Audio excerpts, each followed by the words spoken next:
Wow, this is a tough one, because how do you tell somebody that suffering is really good? And the answer is you can't. You can't say this to anyone else but yourself. This is for me. This is for when I'm going through the hard times in life, how I can find meaning. This is not ever, God forbid, to make us complacent about other people's suffering. I'll tell you like this. The Alter Rebbe explains, chapter 26 in Tanya, that everything is good.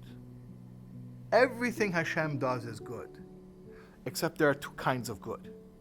There's good that is readily discernible as good, and there's good that doesn't translate very well in this world. It's good that you can only see as good up in heaven. But it's actually a higher level of good. Now, how do you wrap your mind around such a concept like that? That the good that looks good is a lower good, and the good that looks not good is a higher good. Imagine a 5-year-old's birthday party. You have a little 5-year-old, it's his birthday, and you found out, what does he want more than anything for his 5th birthday? He wants a truck, a little toy truck. And this truck costs $49.95 at Toys R Us. Alav Shalom. And what do? You get a box about the size of a truck, and you wrap it up with wrapping paper, and you invite all of his friends over, and you give them all cakes, they're on a sugar high, and you gather around, and you say, it's present time, and you give him this box. It's the shape of the truck and the size of the truck, and he opens it up, and there's no truck.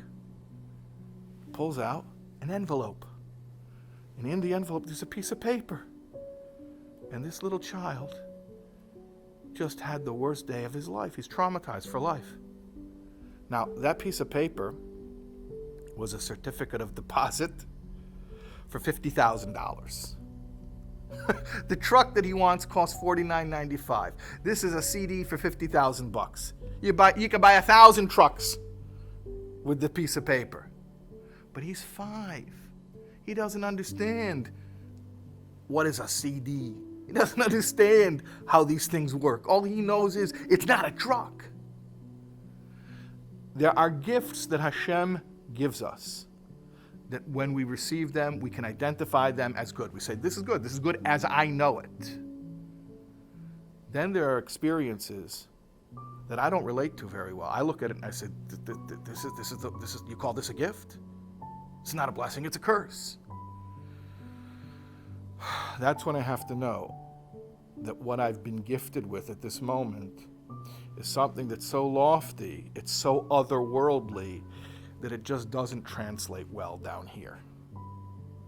Now, when Mashiach comes, in the Messianic era, when the world is refined, reality will be different, and we will have the eyes to be able to see these things. And all of the suffering that we've been through as individuals and as a people suddenly will make sense. But until such time, we have to have faith. The faith that everything is good. There's just the good that's identifiably so, and the good that's such a rarefied, lofty spiritual form of good that it doesn't translate well down here in our limited minds.